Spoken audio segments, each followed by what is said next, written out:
All right, good afternoon, ladies, and I want to thank you for coming back for our second session of PLC Plus, where the plus is you. And so today we have on our agenda, first we'll be going over the PLC norms, and then I'll give you the agenda items that we have. So as far as the norms that we have established for fifth grade is number one, to stay on task by following the agenda, being inclusive, be positive and have a positive attitude, and have a problem solution mindset as well. So today is Tuesday, October the 8th, and the teachers I have present are a fifth grade team again, minus one of the teachers. We have Miss Meekins, and we also have Miss Connors. So they represent our math and our English department for fifth grade. And as far as a rundown of what we discussed previously, I'm sorry, who can I get to be our timekeeper? Okay, Ms. Connors, let me put your name on here. And will you be our note taker, Ms. Meekins? Yes. All right, thank you so much. Okay, so our agenda will include an instructional activity proposal, a recap of last meeting with teacher clarity, student demographics, know and show, and TCA assessment data. Teachers model, I'm asking you guys, and we've prepared you as well in advance to model small group instruction, the reteach process, and also I will introduce the data tracker sheets that we will be using as we progress throughout this school year for monitoring our students and showing their growth.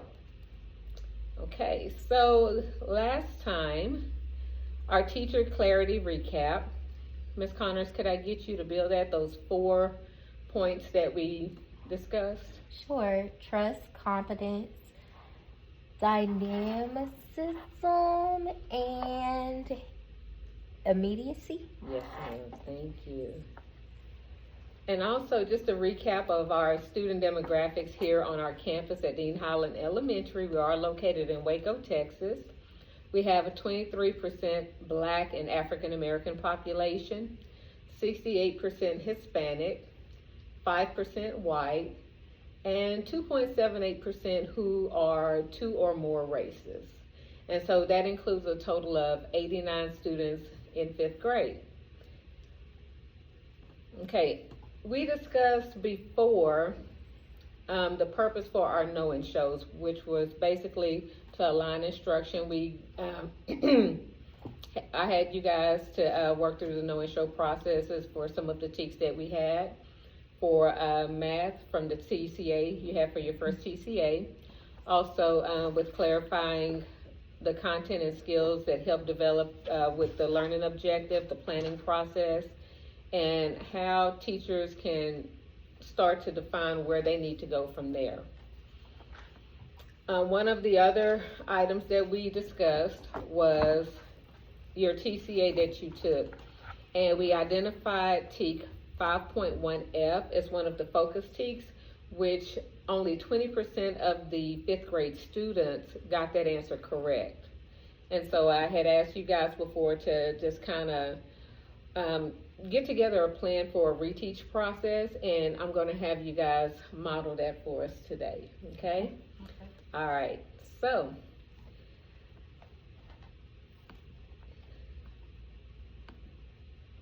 the purpose of this activity is I am going to ask for each teacher to model a small group reteach process to help identify and close gaps that were identified from the last session.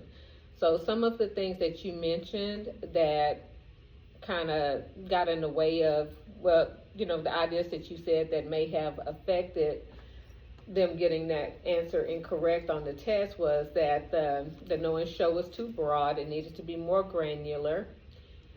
Getting students to write their thinking processes out, and spiraling star tested TEKs into their daily station. So practice, makes perfect. Okay, so who would like to go first? All right. Okay. So what I'll do you need me to let you share? You need to do the screen up here? No, Okay. ma'am. Okay. So, class, I would like you to grab your whiteboard and have your whiteboards in front of you. Also, I would like you to have your markers with you as well. Remember, capsule marker, because I have not started yet. Everybody's marker should be closed until we are ready to begin. So, I remember on our TCA, we talked about rounding, and we talked about rounding yesterday in math. So, can someone tell me what rounding means? What is rounding? What do you think rounding means? If I say the word rounding, like we're rounding 38 to the nearest 10. So is 38 closer to 30 or is 38 closer to 40? So we are going to work on that on our whiteboard. So what I want you to do is draw a number line. So you're going to start with drawing a straight line on your board. I'm going to start with drawing a straight line. If the line's not straight, it's okay. Sometimes lines are not perfect. And then we're going to have two little arrows at the end. Okay? And what number did I say we were going to use? What was the first number that I said? 38. 38, that's correct. So we're going to write 38 on our board. All right? So when we talk about rounding, we usually look to the right of the number, okay? So we're going to underline our 8. Our 8 is in our what place? What place is our 8 in? What place is our 8 in? If this is our 10s, what is this? Our ones, correct, good job. All right, so that's our ones place. So we are going to be looking at 38. We are rounding to the closest 10. I think I'm gonna start at 30 because I see a 3 and I know that 38 has a 30 in it, right? And so if I'm going up, I need to go 10 more. So I'm going to do 30 plus 10. What's 30 plus 10? 40. 40, good job. So my next number at the other arrow is 40, okay? So now, everybody, we are going to talk about how we round, okay? I know in my mind, and I know we learned, when the number is higher than 5, the alligator always eats the higher number, right? And when the number is lower than 5, he doesn't want to touch no parts because that means he's not getting fed, right? So, looking at 8, is 8 higher than 5 or lower than 5? It's higher. It's higher than 5. I want you on your whiteboard to show me where do you think 38 would be on that number line. I want you to draw me where you think 38 would be on that number line. Good job, good job. So you said 38 would be somewhere close to where? Where is it kind of close to? To 40. 40. So we could put 38 is on that line closer to 40. So that means 38 rounds to what, class? 40. Good job. Because our 8 moves our 10th place up 1. So we got to 40. 38 is closer to 40 than I would rather take 2 steps forward than 8 steps back. Right? Okay, so now we're going to talk about rounding decimals. Okay, so we're going to erase our board. So rounding replaces one number with another number. That tells about how many or how much. So I'm going to start you with kind of an easy number. So our number is 2.3600. Okay, don't let that number scare you. It's a big number. We're kind of looking at it as, it has a decimal point, right? So we're going to draw another number line. Our number line is kind of like our alligator. It's going to determine what our alligator eats. Okay, so what numbers do you see in 2.36? What numbers do you see? 2, 3, 6. We see a 2, 3, and 6, correct. So when I say we are rounding to the nearest tenth place, so everybody circle your 10th place. Your 10th place is usually right to the right of the decimal. Okay, it's to the right of our decimal, right? So what number did I underline? 3. So we are going to start with 2.3. We're going to start with 2 3/10 because if I'm looking for the closest 10th place, I must start there.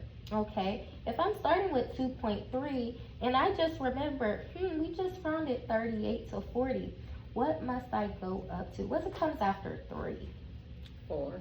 4. So what would our other number be at the other end?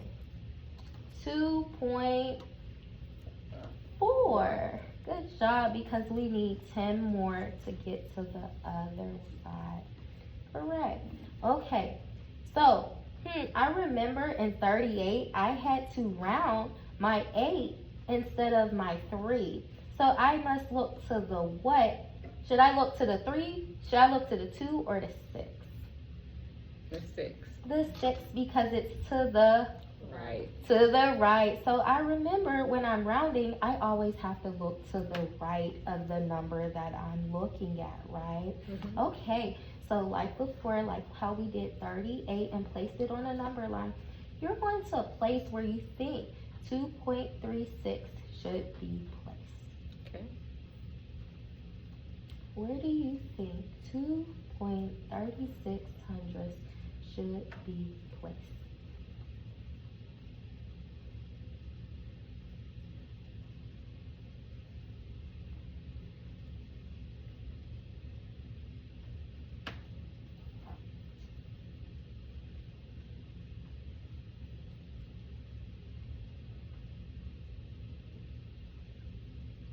Is that right, teacher? Yes, that is correct. That is very correct. And this will help us when we are on the test, when we don't know where a number will be. And we have to remember, my teacher said, I have to go to the right. I must not go to the left because it will hurt me. It might not help me. So when I'm even out at the store, or I am in the classroom and I see a decimal point and my teacher tells me to round or to look for a decimal, I can find one because it has a point. I just know that point now means a decimal.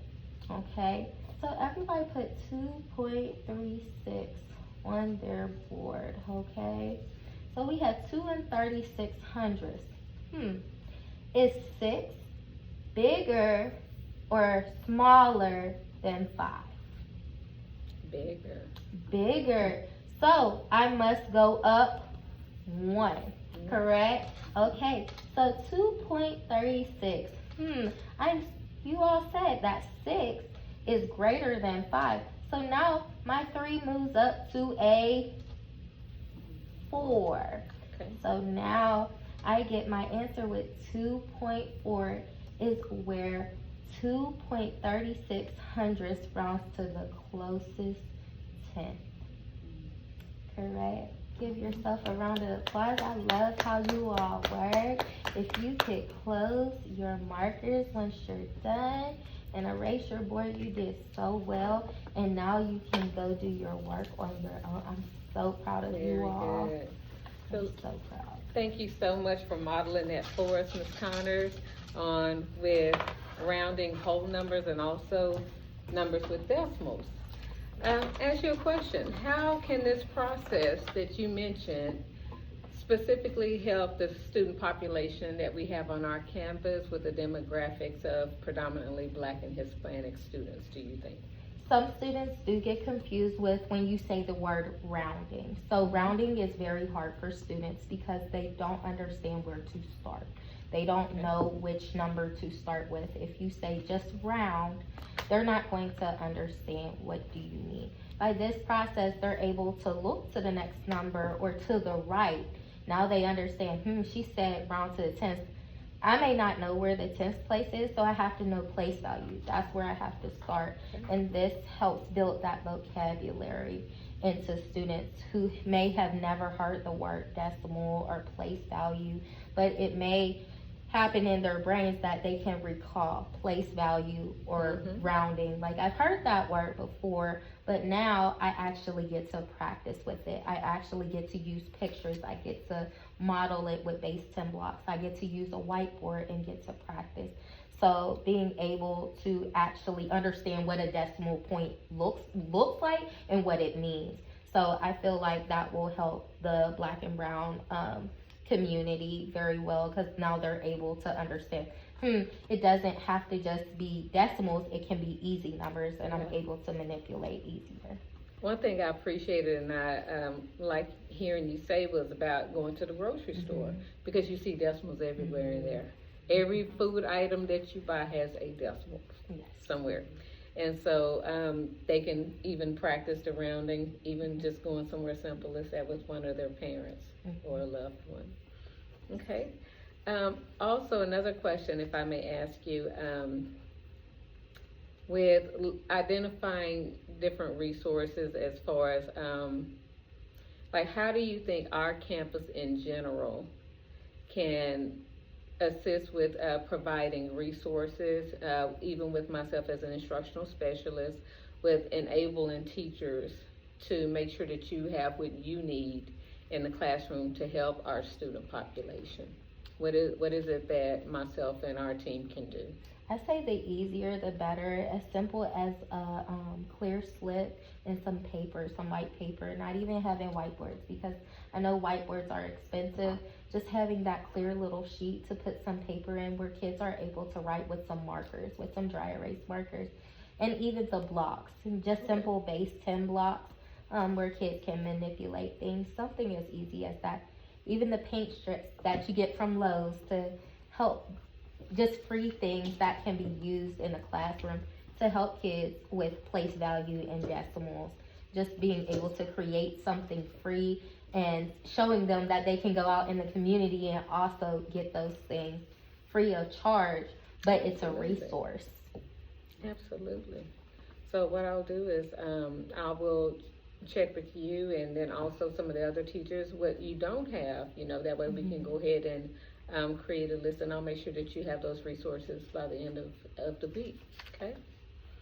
But I know I've come in before and saw you with the whiteboards, and I thought that was an excellent activity, so I appreciate you doing that as well. So Ms. Meekins, okay, I know I asked you as well. What we're doing is getting you guys to model your reteach strategies, and just based on the data that we had before, and just data for our 5th grade students, and how we can continue to grow our student demographics here on this campus.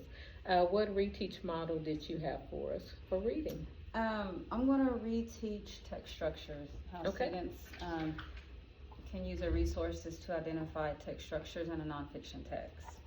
Can I move my anchor chart over here? Sure. Because in the reteach, that's one of the things I'm going to do. I'm going to keep referring back to the anchor chart to get students used to checking their thinking.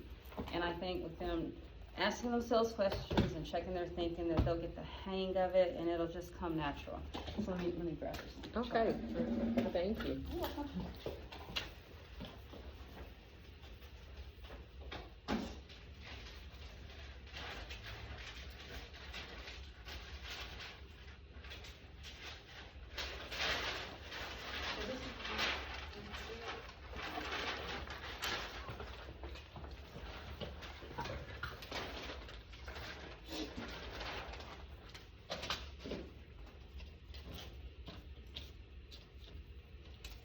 Okay. Okay. Now I need a copy of the text. So for time's sake, I'm just going to use this. Okay. Okay, so, and just to let you know, I will probably show a video before I do this. The text that we're going to speak about is about the guy who created wheelchairs to participate in athletic events. So I will probably show them a video about this so they can actually see what the text is going to be about, just to give them kind of a background information. And then in my small group, this is how it will go. So, okay, children, today our objective is we're going to read a text, and then we're going to pick out words within the text to help us identify the text structure. And we're not going to guess, we're going to use our resource here to check our thinking, okay? So, I'm going to show you first, and then I'm going to give you a chance to read it so you can pick out the words and you can identify the text structure, okay? And I want you to watch me as I read, watch what I do, watch how I check my thinking with my resources before I identify the text structure, okay? Okay, here we go. Gutman refused to accept this. He believed he could use sports as a way to get patients active and out of bed. He got a sergeant assigned to the hospital to play catch with the patients in bed using a heavy medicine ball. They need to build up enough arm strength to lift themselves into a wheelchair. Now, I'm going to pause there, and remember, when we read, we have to annotate things that we come across in the text. And when I read this part, that they need to build up enough strength, arm strength to lift themselves into a wheelchair, I can actually see that. So I'm going to put some eyes next to this part, because I can actually visualize people pushing up on a wheelchair and putting themselves in the wheelchair, okay? Then the games really began. Activity wasn't optional, it was prescribed medicine. Patients had archery and darts, pool and table tennis. They invented wheelchair polo and wheelchair basketball. Amazingly, patients were soon being discharged from the hospital to go home and live active lives. Now, a lot of these activities, the pool, the table tennis, the polo, we saw actually in the video, and we could see the activities that they were able to perform, even though they were in a wheelchair. Now, the first thing I want to do after reading is I want to go back to the text, okay? And I'm going to go through it and kind of pick out some key words to help me identify the text structure, okay? Because it's kind of difficult if you try to do it just one time through. So step number one is go back to the text. So I'm going to go back to the text. It says, Gutman refused to accept this. He believed he could use sports as a way to get patients active and out of bed. I'm going to underline this sentence here. He believed You mind he if I could use grab a sports couple extra as a so way. we can follow along with you? Yeah, I was going to give that, but I didn't know if I could, if I didn't have time to do it. I can get y'all some. All right, thank you.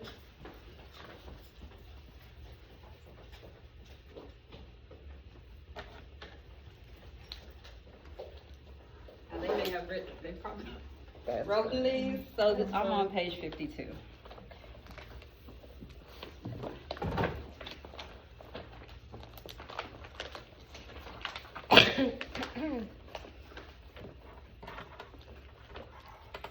And I'll follow along. I want that way they can come in and do their Okay. exercise.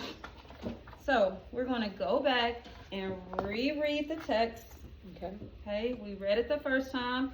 We put some eyes over here because we can visualize people pulling themselves up in a wheelchair as the text indicated. So let's start at paragraph 12. This is what I would do. Go back and reread, and it says, Gutman refused to accept this. He believed he could use sports as a way to get patients active and out of bed. So I'm going to go ahead and underline, he believed he could use sports as a way to get patients active and out of bed. I'm also going to underline that very first sentence. Gutman refused to accept this. He got a sergeant assigned to the hospital to play catch with the patients in bed using a heavy medicine ball. Also have my eyes here where I can visualize them pulling themselves up in a wheelchair. So I think I have enough annotations for now. So the second thing I'm going to do, I'm going to look at my resource. My resource is my anchor chart, okay? And I'm going to question myself to see if I understand what the text structure is, okay? So I'm gonna go through here and I'm gonna ask, says here that he's refusing something and that he developed something, a strategy to help patients that were in wheelchairs, to help them get active. So is he comparing how things are alike and different?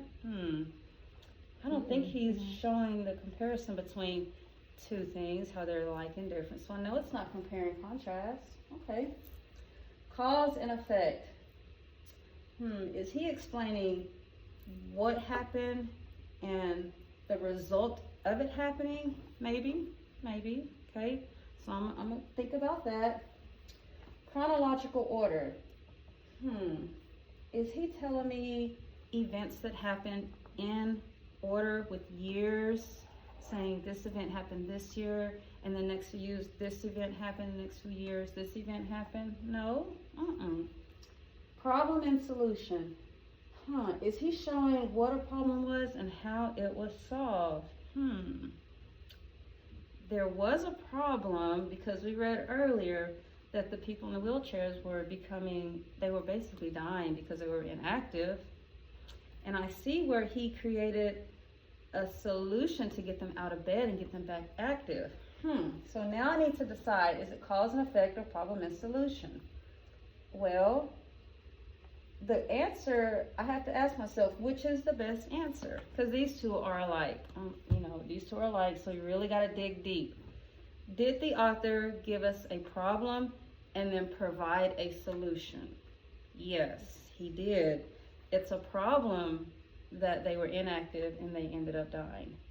He provided a solution to get them out of bed, get them active, get their bodies moving, getting them to play pool and table tennis and water polo. So now I know, I've checked my thinking, I know that my text structure now is problem and solution. Now, it could be cause and effect, but because the author gave us an actual solution, problem and solution would be the better choice. Okay? Now, I want you guys to read paragraph 13. And the first thing you're going to do is read the paragraph, and I want you to annotate, underline some things that you find interesting, some details you find in the text, and then I want you to go back and refer to everything that you've underlined, you annotated, and check your resources to tell me what is the text structure. I'll give you 2 minutes to go ahead and read through the text.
About 1 minute left.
first. What are some details you underline in this section? So I underlined in 1948, he held the first annual wheelchair competition. I highlighted and put to the side the days or the year. In 1952, I underlined that and put year, as well as 8 years later. I put the year next to it. And then I put in parentheses, the Paralympics are now held following the Olympics. And I put event and important, and then the little Olympics sign or picture. And then I put underline Gutman watched 300 athletes enter Rome's Olympic Stadium for the first time. I put eyes because I can see 300 people walk in. And then at the end it says to over 4,000 athletes. And I underlined again and put a number. Very good. I really do like how you're going through the entire paragraph and you're annotating, you're writing down your thinking. That's really important when you start reading difficult text like this. Ms. White, what did you get? Well, I pretty much underlined the same thing, and what I thought about when I was reading it, a timeline, because it was given the dates. We have the 1948, 1952, then we go down to 1960. But also with reading, just like in that first line, it said Gutman held the first annual wheelchair competition, and then it talks about in 1952 where they made the games international, and then now, so it's like a sequential order. So that's what made me think about when I looked at the text structures, was chronological order. Oh yeah, is the way that would be. You actually hit the nail on the head. I was going to ask you, when you guys annotated and looked back, did you ask yourselves, is it compare and contrast? Is it cause and effect? What does the author keep doing? Well, he keeps putting these dates in here, which you guys so beautifully annotated.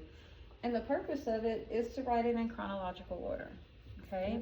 I'm glad that you guys didn't guess.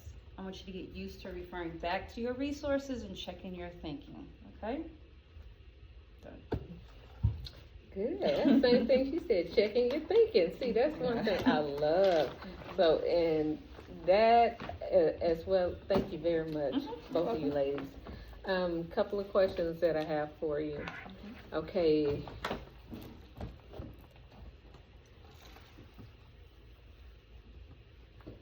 Okay, so well, you talked about the improvement strategies that we can use, engaging students more effectively. If you have some students that are not engaged within the lesson because they may have other things that are on their mind, how can we bring them back in, tie them back into what it is that's important? That way it's focusing on the data that they, that we want them to increase their test scores. I know I like to start with videos, especially with the difficult text like this, and they might not have that vocabulary to understand some of the things going on in the text. That's why I show the video, to give them some type of understanding of what the text is going to talk about. And then I'd get them engaged. I'd probably ask them, do you know anyone that's in a wheelchair? And, depending on the response, if they say yes, say, oh, do you think they would benefit from a cool looking wheelchair like Mr. Gutman created here? So that's how to get them engaged. I try to connect the text to something in their lives. Very good. Yeah, text itself. I know one of the things that I circled in there, and I'm not sure if students may be familiar with, but a medicine ball. Because we think about medicine. And then, okay, my mind automatically thought, okay, if I was this age group or if I was from a certain population, but I understand what that means. And so even just having the students go through and just like you said, underlining the keywords, even having them underline or circle the different vocabulary words that they may not know the answers to, and they can actually do a turn and talk, process with their classmates, and just kind of, okay, so Ms. Collins, do you know what a medicine ball is? It's like, okay, that's a big ball of medicine. You can come up with all kind of answers for that. So, we have some filters or so. Yes. We know how some of these minds work. But I mean, but that's what it made me think of. I remember even growing up when I would hear the word, people saying I'm throwing a medicine ball. I didn't know what they were talking about. And so when I saw that word again, I'm like, it took me back. And just like you said, text to self, it took me back to a different experience in my life. It made me think, what I know what that meant, did I know what that meant back then? I didn't. And so yeah, just underlining and, identifying those key vocabulary words. Thank y'all so much. You're welcome. Also, and I'm going to ask this of both of you, okay, so we also know that we have some students that may have some learning difficulties. So how would you scaffold your, since you just finished, I'll ask you, how would you scaffold that instruction to a student that may have trouble reading or following along or underlining? How can you help that baby? You stole my thunder when you said timeline. So I was gonna ask the question, what text feature, what graphic feature would go good in this text? But that's what I would do. I would start with an actual timeline with these children. The first thing we'll do is, okay, do you notice the dates in the text? Okay, let's put these dates in order. You remember what this graphic feature is called? Oh, this is a timeline. You remember what the author's purpose for using a timeline? Oh, it's to tell events in order. So that's where I would start with them, with a graphic feature, like a graphic organizer, and have them put the dates on there. It makes me think about what you did with drawing the line. Yeah, with the alligator. So I mean, look, those actually relate to each other in just completely different contexts. So one math, one reading, but they all serve the same purpose of, okay, you know what? I may not know all of the words, but okay, what about the numbers? Let me try with something smaller that I can possibly relate to. Well, very good. Also, with the students, if they are going to be taking a test, and the majority of our tests are on computers now, how can I replicate the process that you did on paper if I have a computer in front of me? So I told them to always fold their paper into 8s or into however many problems I see on the test. So usually it's 12, so I have them fold the paper, or I will fold the paper into 12. And then I have them do the APJ, which means analyze, problem solve, justify. I have them actually write the problem out first before they answer. I tell them to look at their answer choices, but first focus on the problem, and they think of the steps. They write down the steps they remember to, let's say, PEMDAS. So I start with parentheses, and then I start with exponents, then I do multiplication, unless I don't see that in my problem. And then they check off what they see. They know, okay, I did parentheses, take that out. Now do I see exponents? No, so I write an X. Do I see multiplication? Yes, now I have to include that. Now I have to do that. Then all the way to the S. So they're able to actually take the steps that they remember or use the graphic organizers that they did before. So my kids that are lower are able to use their graphic organizers with the vocabulary that they wrote down. But for the other children, they're able to remember their 5 steps. 5 steps that are easily remembered in their head, not too many words. You want 3 to 5 words to remember something really easily that they can rattle off in less than 35 seconds. So I always say I never want to make it 2 sentences, 3 sentences. I want 3 to 5 words for every step. So they're able, before they start, I call it a jot down list for them before they start their test. Write out what you remember. We do that on review. So I give them a piece of paper and I tell them go. I give them like a minute to write everything that they remember for steps before they take their test. Just to see and recap on what are some things that we still need to work on and what are some things I need to refresh them with. Thank you so much, Ms. Conner. Okay, how would you help those students that have learning difficulties? One, I do a lot of turn and talk, so they could talk it out. I think with some of them, if they're able to talk it out, they may be able to write it down a little bit better. And they may not be, they will be more comfortable talking with someone next to them than talking in front of the whole class, Right. Because of that disability. So I definitely do turn and talk. I have my anchor charts all around the classroom, and I refer to them probably 10, 15 times a day, so they get used to, oh, Miss Jenkins is looking over there, oh, I need to look at this anchor chart. So they know to reference that resource. Yeah. And they have these same charts, which they filled in their reading notebooks with a table of contents. So if I say, okay, go to your author's purpose notes, they go to table of contents, flip it over, and they have a chart, well, actually it's a pie chart Mhm. with author's purpose. And Cool. they've colored it, it's their notebook, it's their notes, the way that they understand it. So I think just having those many resources in the classroom will help them bridge that gap, that learning gap they have. Very good.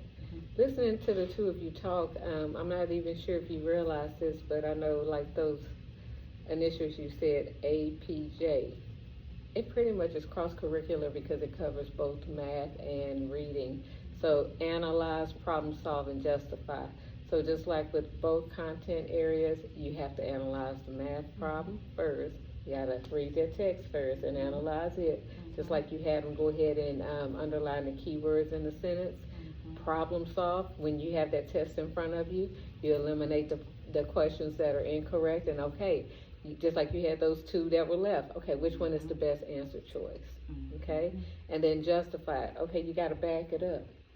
You gotta prove. You gotta find that text evidence to justify why this is the best answer. So I think that even, with you guys, that's tag teaming in the classroom. That's excellent. So yeah, keep that up.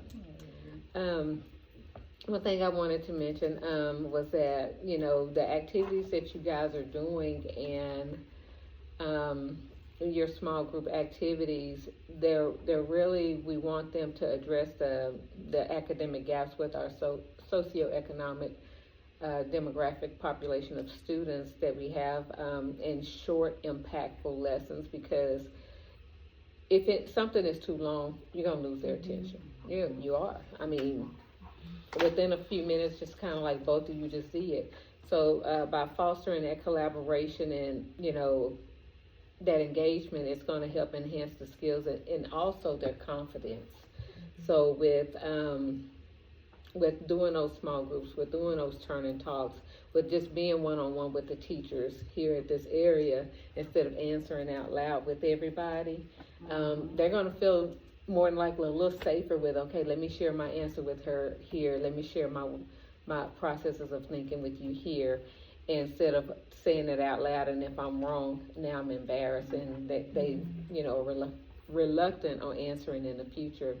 But this can ultimately help improve the test scores that we have for our students.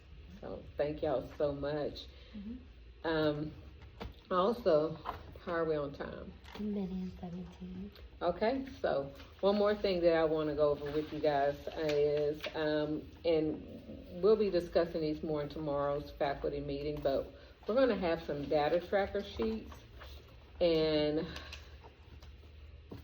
one side, and we'll have more explanation about them, but it'll be like for the beginning of the year, middle of the year, end of year test. So you'll have a stack for all of your reading students, a stack for all of your math students. This can allow them to track their growth. So when they take those assessments, those already assessments, they'll be able to, see for themselves. They'll be able to have their own folders. And we have some different reflection questions on here as well. After they mark it, one achievement that I'm proud of is, and just letting them answer those sentence stems, I have made progress in blank by blank. And then with setting goals, thinking ahead, my goals are, and also taking action, I will achieve my goals by. So just providing them with the sentence stems and having them to elaborate on that with you. You can call them over to your desk one by one, and like some of the example achievements for math could be, I learned how to multiply decimals. I learned how to decode unfamiliar words with reading or math. Also, I've made progress in vocabulary by practicing at home or the grocery store, just like you said with those decimals. Yeah. So, and then they will also, Ms. Meekins, they will have the daily tracker sheets for, no, both of y'all, for already reading and already math. That way, they should be doing at least 20 minutes of each every day, and that's going to help them grow as well. So as far as with our population of students, that is going to ultimately help increase their test scores. And last thing I have for you, daily student, well, I read that part. Okay, it's going to also help you as educators. It's going to help you tailor your instruction to meet their individual needs, encourage student accountability, and enhance communication with their families. You guys have Parent Square, so you can communicate as well. By tracking data, teachers can provide targeted support, fostering a sense of ownership in learning and ultimately improving academic outcomes. All right. So just real quickly, what are, just give me 2 of your takeaways from today's session. Something that you learned or something that you learned or something that you benefited from for today. I'm really happy about these data tracker worksheets. I think that's going to motivate our students, help them become more intrinsic, because that's really difficult to teach, you know.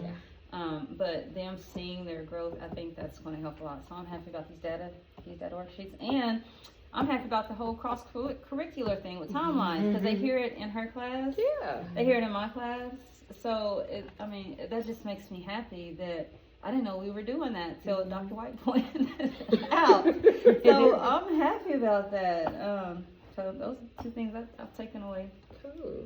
Ms. Connors? Something I learned today is to help me better students and learning about their learning and helping them to learn better is the data trackers. We have a simple one, but I write on sticky notes what they would like to do better as their goals. So having that to provide them with more feedback, and they tell me what their goal is for the next TCA or the next test is really helpful.